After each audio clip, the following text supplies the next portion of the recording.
Hello! I didn't see you there! Welcome back to the Writer's Life's Vlogs, where I talk about my own process, what I've been up to, and I offer writing advice and inspiration along the way.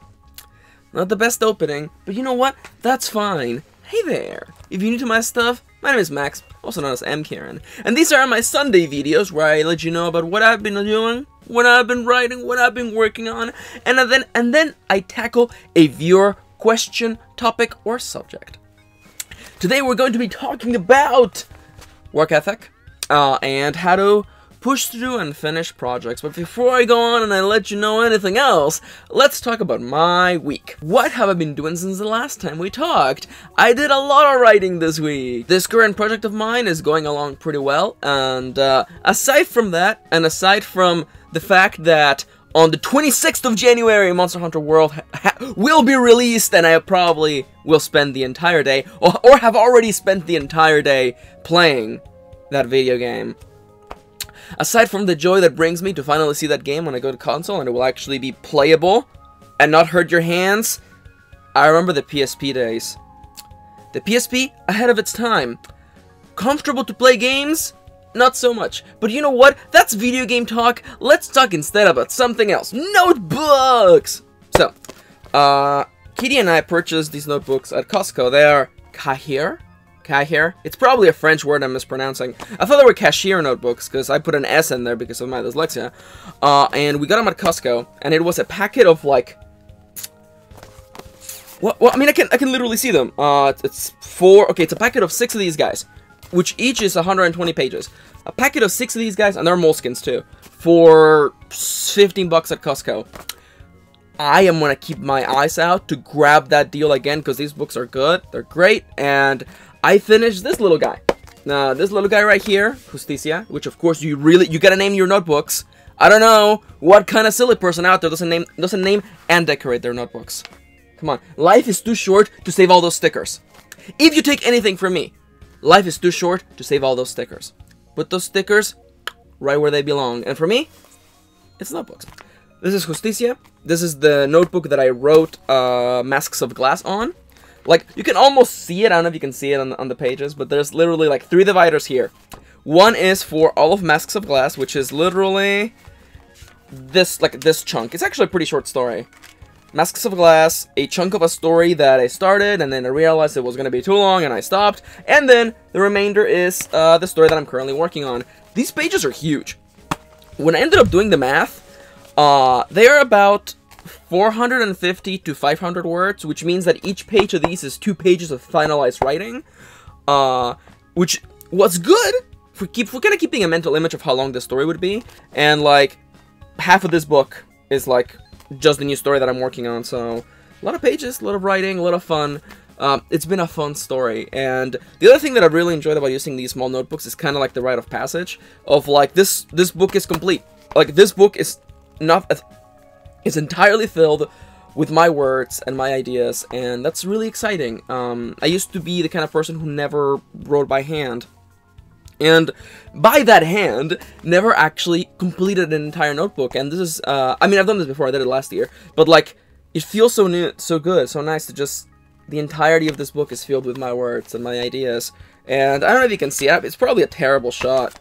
But, like, the very first page of, let me see if I can. I don't think that focused well. But anyhow, the very first page of Masks of Glass, it's interesting. But yeah, no, I finished up this notebook. It's filled up all the way. And that means starting up a new one. And now we have Almendra, which is Spanish for almond. And one of the best things, because now that I'm into doing things analog and doing books, of course you gotta get yourself new stickers. And also, washi tape. I don't know if you can see it. Golden washi tape. Is there a more Max aesthetic than washi tape? I just showed you the index for this book, which involves the title of the book I'm working on. That's enough! That's too much information! TMI. You don't need to know that. Information about books is on a need-to-know basis, and I've shown you way too much now. Anyhow, writing, having fun with new notebooks, and probably by the time this video goes up, I've binge played a bunch of Monster Hunter World, so life is good. And that's what you missed on hashtag the life of Max. Now, let's talk about today's main subject of the day. I got a question from dear viewer Barton on my video for breaking out of fanfiction, and they were talking about their own personal inner struggle relating to writing things, particularly shorter original fiction, creating the rough draft, losing the inspiration to edit it, abandoning it eventually, and then rinsing and repeating that process. Trying to start a new story, put it aside, try to edit it, put it aside, abandon it, rinse and repeat. This is a cycle that I think a lot of us are familiar with. I know that I am familiar with it because that was my personal cycle back before I finally started to just finish stories. And Barton was asking for advice. What can I offer you that might help you? And I think, really, the only thing I can give you is my own personal experience. So as always, the following is merely just my advice, my experience, and what works for me. Don't take it as gospel, instead take it as the ramblings of a silly person who forgot their slowpoke! Oh my god. Now there's 2 Max on screen. Which is the real Max? It's probably this one. Silliness out of the way. What advice can I offer in regards to consistency and pushing through a project? Because if you've seen my origin story, you know about it, but it's been a while since I last talked about it. When I was taking creative writing classes, I focused mostly on short fiction. Mostly because it gave me a nice small ground to just tell a story, revise it, make it like nice and pretty and beautiful, and fine-tune all the things that I need to do, and then move over to the next story. And I don't think that's inherently a bad thing. As I mentioned in the past, I don't think that short fiction is inherently harder to do than long fiction. I think they're all the same amount of work, it's just that shorter fiction, you do all that stuff in a small amount of time. So imagine me, I'm in college, and I'm writing short stories because it just helps me to just see the entire process through. And I think that's something I recommend for people. I actually recommend that if you're struggling with this, starting small is perfectly good. Again, the hardest thing is just making something. You can figure out how to, you know, put it out into the world later. What matters the most is actually just getting it done. So in regards to getting it done, what did I do? Now, it's time to get real over here at youtube.com/Mr. Karen. The thing that pushed me, the launch pad, you could say, that threw me into this berserk-like status where I needed to finish something, was that I was in my writing class and I realized that I had grown comfortable. The goal of the class was to write 2,500 words, or about 10 double-spaced pages, every week. We wrote these words, and we wrote a story, and then we presented it to the group every week. And I grew comfortable. I would get those words done in a day, maybe 2 days, and then I would not write for the rest of the week. And I'm a pretty level-headed person, and I think, you know, viewers who send in questions are too. Because they can see what they're doing wrong, they can see these cycles. And I was level-headed, and I saw that, and I thought, okay, like, I'm not getting anywhere.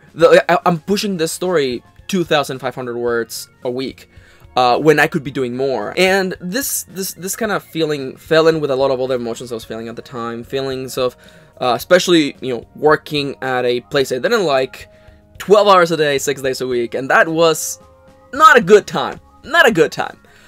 So I wanted my life to change. And I remember that what pushed me through was reckless determination. It was just like wanting to get something done. Now I know that, you know, not everyone is in a situation in which they feel that kind of impetus to just go and get something done, but I will tell you that aside from just wanting to get something done, it was discipline and work ethic. I went and I wrote every chance I had. I wrote during breaks, I wrote during my lunch at work, I wrote when I got home. On the days that I had off, I went out and I did writing outside, at coffee shops. I did as much writing as I could. And I got that story done faster than I've written anything in my life. And it was kind of like riding that wave that allowed me to not only let it sit effectively, but also pick it up and revise it, and of course show it to the members of my writing group. I know that it's very easy, especially when we look at success stories, and I'm not calling myself a success story. I'm just saying I wrote a thing very effectively, and I wrote it by just working hard. People don't like to hear the working hard part of success stories. They just like the part where the person, like, their book finally sold for $500,000 and everything was good. And that's not how it works. Like, you're just looking at the very tip of the iceberg and you're missing the entirety of what happened beforehand. I didn't just finish that novella. I didn't just do it.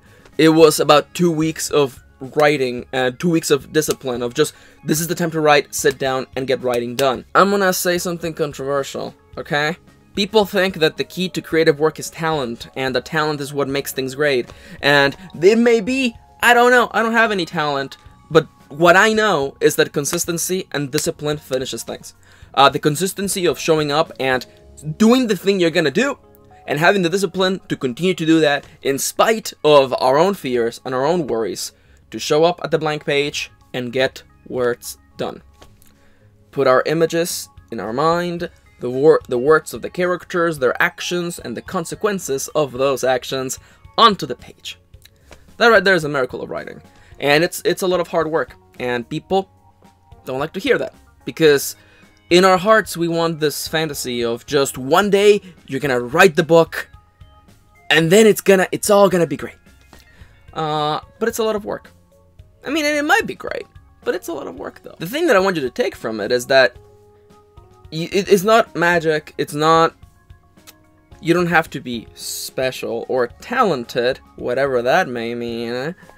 It's just hard work and discipline. For a viewer like you, Barton, who is dealing with this cycle of starting stories, not finishing them, I would like to just inspire you to form a discipline. If you, you don't have to write every day. This is the thing that I have to clarify with people. I don't write every day. I didn't write every day when I went through that berserk-like status where I just wanted to finish a book. It's not about writing every day. It's about writing every chance you got. And when you have that chance to write, you sit down and you do it. You're not on the phone. You're not playing on your phone. You're not wasting time drawing on the edges of the margins. You are writing. This is a time for writing. This is a time to act. You jump in and you get stuff done. That's what matters. Now, one point that I want to make in regards to Barton's question, if I may have my notebook, thank you. In regards to the points that you were making, I think short stories are okay. I don't think there's anything bad with short stories. Or I think there's nothing bad with short stories.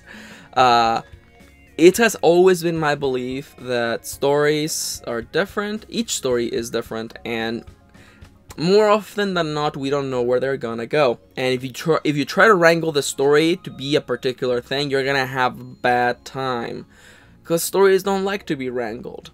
Stories are almost like a wild force, and you can't contain lightning in a bottle. You can't wrangle a hurricane. You probably can't wrangle your story. And if you try to, it feels a little bit artificial. When I go out to write a story, I have a mental image of what I think is going to happen, what I think maybe, hopefully, if the stars align, might happen, but I jump in there and I just see where it goes. Sometimes those stories are short, like Masks of Glass, that is pretty much, quite literally, 60 pages. And sometimes they are like 300-page novels, almost 400-page novels, like the one that I wrote last year, that I have to just finish the very last part of. But, other than that, that story, it's gonna come out eventually.